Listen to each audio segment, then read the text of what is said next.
Hello मित्रों, सुनाइए कैसे हो आप सभी लोग। उम्मीद है सभी लोग बहुत अच्छे हैं और हमेशा अच्छे रहें। मित्रों, इस वीडियो में हम डिस्कस करेंगे फोटो प्रोटेक्टिव मैकेनिज्म के बारे में। फोटो प्रोटेक्टिव मैकेनिज्म इसलिए मैं बोल रहा हूँ क्योंकि मित्रों आपने देखा, मैंने जैसे बताया था कि जो क्लोरोफिल रिएक्शन सेंटर का क्लोरोफिल होता है वो प्रोटेक्ट रहता है लाइट हार्वेस्टिंग कॉम्प्लेक्स के थ्रू, ताकि जो सन से डायरेक्ट रेडिएशंस हैं वो डायरेक्ट उन पर ना पड़े। जो डायरेक्ट रेडिएशंस आ रही हैं सन से वो डायरेक्ट रिएक्शन सेंटर के क्लोरोफिल पर ना पड़ जाएं। अगर वो पड़ जाती हैं डायरेक्ट तो मित्रों हम देखेंगे रिएक्शन सेंटर का क्लोरोफिल ए रैप्चर हो जाएगा, और अगर वो क्लोरोफिल ए मॉलिक्यूल रैप्चर हो गया तो जाहिर सी बात है फोटोसिंथेसिस में फोटोकेमिकल रिएक्शन फिर हो नहीं पाएगी और फोटोसिंथेसिस नहीं चल पाएगा। इसीलिए ज़रूरी है रिएक्शन सेंटर के क्लोरोफिल की प्रोटेक्शन, चाहे वो PS1 का हो चाहे वो PS2 का हो, और उसके लिए होता है लाइट हार्वेस्टिंग कॉम्प्लेक्स, बोले तो एंटीना कॉम्प्लेक्स, जो प्रोटेक्ट करता है। और एक बात बताता हूँ मित्रों आपको, जो लाइट सन से आ रही है और एक लाइट जो प्लांट पर पड़ रही है, आपको दो चीज़ें समझनी होंगी। एक तो समझना है इर्रेडियंस कि इर्रेडियंस क्या है, और एक है इंटेंसिटी कि इंटेंसिटी क्या होती है। मित्रों, इर्रेडियंस का मतलब है the rate of light released from the source. Source से लाइट किस रेट से रिलीज हो रही है, यह कहलाता है इर्रेडियंस। तो बात आती है फिर इंटेंसिटी क्या है। इंटेंसिटी है the rate of photon impinging per unit area. Per unit area में फोटोन किस रेट से पड़ रहा है वो इंटेंसिटी को दिखाता है, और जिस रेट से लाइट सोर्स से निकल रही है वो इर्रेडियंस को शो करता है, वो इर्रेडियंस होता है।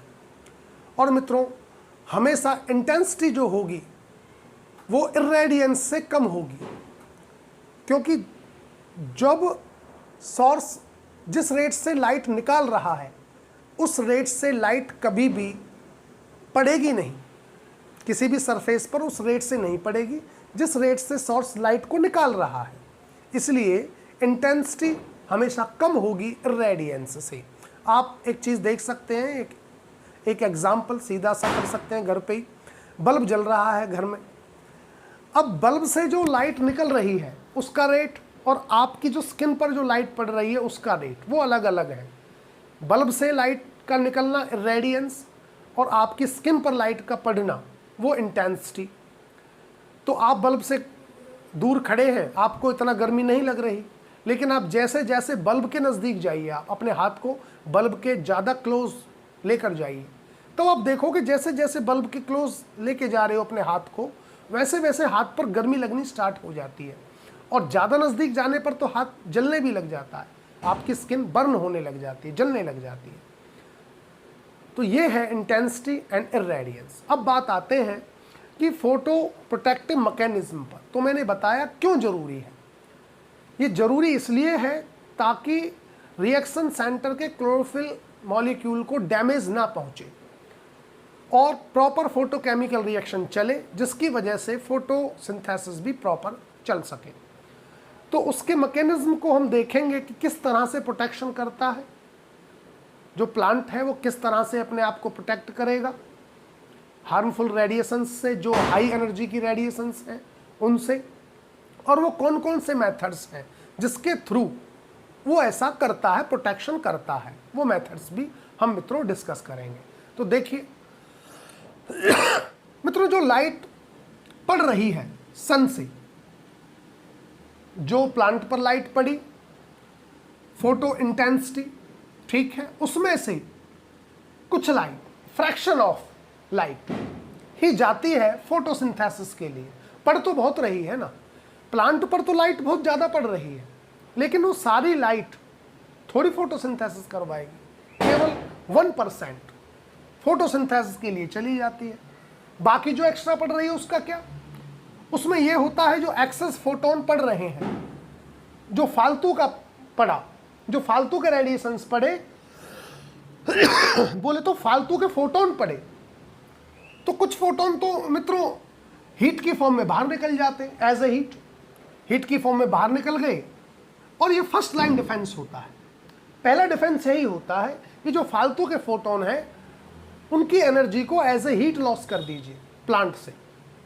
लेकिन सारे फोटोन तो हीट की फॉर्म में तब भी लॉस नहीं हो पाते, तब जो बच जाते हैं हीट के बाद भी कुछ फोटोन बच गए ना जो रिलीज नहीं हो पाए, वो क्या करेंगे, वो मित्रों टॉक्सिक प्रोडक्ट्स बनवाते हैं जिनको हम टॉक्सिक फोटो प्रोडक्ट्स बोलते हैं।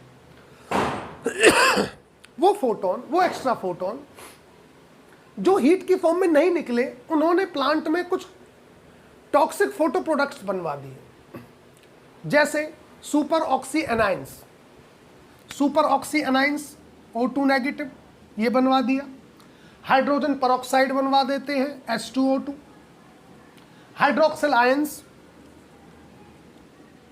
आयंस प्रोड्यूस हो जाते हैं। तो ये जो चीजें हैं ना, ये मित्रों टॉक्सिक फोटो प्रोडक्ट्स होते हैं, ये हार्म करते हैं प्लांट को, और प्लांट के जो क्लोरोफिल ए के कंपोनेंट को हार्म करेंगे। और क्लोरोफिल ए का अगर कंपोनेंट हार्म हुए, डैमेज हुआ, या उसकी प्रोटीन को डैमेज पहुंचा क्लोरोफिल ए के मॉलिक्यूल को, तो फोटोकेमिकल रिएक्शन में प्रॉब्लम्स आएंगी। तो देखिए जी, तो ये तो हमने देखा मित्रों फर्स्ट लाइन डिफेंस जो है वो एक्सेस फोटोन को हीट के फॉर्म में बाहर निकाल देते हैं, लेकिन उसके बाद भी कुछ फोटोन ऐसे होते हैं जो बाहर नहीं निकल पाते, तो वो टॉक्सिक फोटो प्रोडक्ट्स जनरेट कर देते हैं, जो मैंने टॉक्सिक प्रोडक्ट्स बताए हैं आपको। अब सेकेंड लाइन डिफेंस क्या होता है, अगर मान लीजिए टॉक्सिक प्रोडक्ट्स बन गए, तो सेकेंड लाइन डिफेंस ये होता है कि जो ये टॉक्सिक प्रोडक्ट बने, या मैं बोलूं जो ये ROS बना, ROS बोले तो रिएक्टिव ऑक्सीजन स्पीसीज, ये रिएक्टिव ऑक्सीजन स्पीसीज है ROS, कि भाई अब प्लांट की कोशिश होती है इन ROS को स्कैवेंज करना, इन ROS का मेटाबॉलिज्म करिए और इनको फिनिश करिए, ताकि ये ROS प्लांट के या लीफ की जो क्लोरोफिल है, क्लोरोफिल के प्रोटीन को डैमेज ना करे। लेकिन मित्रों एक बात हमेशा याद रखना, इस यूनिवर्स में कोई भी सिस्टम 100% एफिशिएंट नहीं है, कि एफिशिएंसी है तो 100% है, ऐसा नहीं है, ठीक है ना। यहां भी आपने देखा ना, फर्स्ट लाइन डिफेंस में डिफेंस किया हीट की फॉर्म में निकाल के, लेकिन क्या सारे फोटोन को निकाल पाए? हीट की फॉर्म में नहीं निकाल पाए, फिर भी कुछ फोटोन ने टॉक्सिक फोटो प्रोडक्ट्स बनवा दिए। अब सेकेंड लाइन डिफेंस ये होता है कि अगर टॉक्सिक प्रोडक्ट बन गया है तो उस टॉक्सिक प्रोडक्ट को ठिकाने लगाए, उसको मेटाबॉलिज्म करिए, उसका मेटाबॉलिज्म करिए, मेटाबोलाइज करिए, ताकि वो खत्म हो। तो सेकेंड लाइन ऑफ डिफेंस हो गया स्कैवेंजिंग ऑफ ROS इसका। लेकिन मित्रों ये भी इतना एफिशिएंट नहीं है, सेकेंड लाइन ऑफ डिफेंस ये भी 100% एफिशिएंट नहीं है। इसका मतलब कुछ ROS तब भी बच जाएंगे। अब जो ROS बच जाएंगे वो क्या करेंगे, उनका क्या रिएक्शन होगा?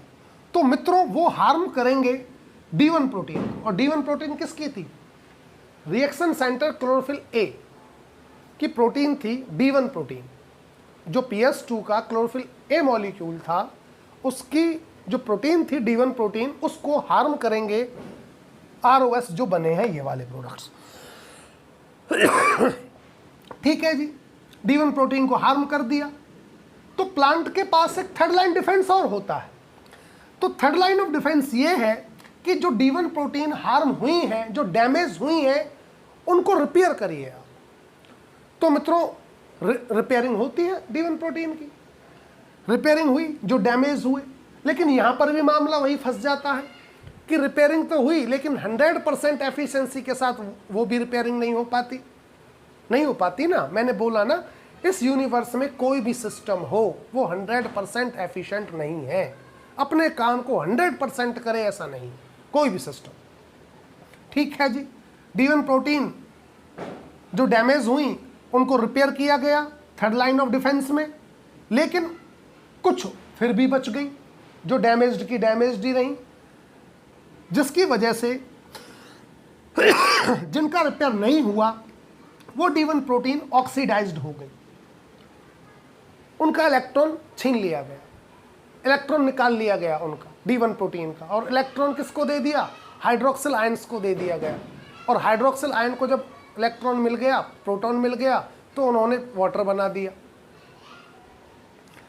ऑक्सीडाइज्ड D1 प्रोटीन हो जाती हैं, और अगर D1 प्रोटीन का ऑक्सीडेशन हो गया तो मित्रों फाइनली फोटो इनहिबिशन होना ही होना है। मतलब फोटो इनहिबिशन का मतलब हो गया कि अब फोटोसिंथेसिस को लाइट इनहिबिट कर रही है, ज्यादा लाइट जो है वो फोटोसिंथेसिस को इनहिबिट कर रही है, इस तरीके से जो हमने अभी आपको बताया। तो फाइनली हुआ फोटो इनहिबिशन। तो मित्रों ये था प्रोटेक्टिव फोटो प्रोटेक्टिव मैकेनिज्म, जिसमें हमने देखे डिफरेंट डिफेंस मैकेनिज्म होते हैं प्लांट के पास, उनसे उन मैकेनिज्म के थ्रू अपने आप को डिफेंड करने की कोशिश करता है प्लांट, जो एक्सेस फोटोन पड़ रहे होते हैं, लेकिन उसके बाद भी प्लांट को डैमेज पहुंचता है, और जिसके कारण फोटोसिंथेसिस डिक्लाइन करती है, जिसको हम फाइनली फोटो इनहिबिशन बोल देते हैं। अब मित्रों हम नेक्स्ट वीडियो में आपको ये बताएंगे कि प्लांट के पास वो कौन कौन से मेथड हैं जिसके थ्रू वो प्रोटेक्शन करेगा। जैसे कि हमने पहले भी जिक्र किया है आपके सामने कि जो लाइट हार्वेस्टिंग कॉम्प्लेक्स है, एंटीना कॉम्प्लेक्स है, वो प्रोटेक्ट करता है। तो हम देखेंगे अब नेक्स्ट वीडियो में कि वो किस तरह से प्रोटेक्शन कर रहा है, उसका फाइनल रिएक्शन क्या है, किस तरह से वो बचा रहा है क्लोरोफिल ए मॉलिक्यूल को, जो रिएक्शन सेंटर का है उसको। तो ठीक है मित्रों, मुझे लगता है आपके बहुत अच्छे से समझ में आया है। कोई प्रॉब्लम है तो मुझे कमेंट बॉक्स में ज़रूर लिख कर बताएं। लास्ट 2 डेज से मैंने मित्रों वीडियोस नहीं बनाई थी, उसके 2 रीज़न थे। पहला रीज़न तो ये था कि मेरी तबीयत थोड़ी ठीक नहीं थी, प्रॉपर नहीं थी, सही तरीके से थोड़ा सा काम नहीं हो पा रहा था। और दूसरा रीज़न ये था कि ड्यू टू फेस्टिवल की वजह से भी थोड़ा सा वो नहीं हो पाया। तो उसके लिए मित्रों बिग सॉरी। बाकी कोई प्रॉब्लम है कमेंट बॉक्स में मुझे लिखकर ज़रूर बताएं, क्वेश्चन है कोई वो भी ज़रूर बताएं, ताकि मैं नेक्स्ट वीडियो में आने से पहले आपकी प्रॉब्लम्स को वीडियो स्टार्ट करने से पहले ले सकूं। ठीक है मित्रों, तब तक के लिए thank you so much. Okay bye मित्रों।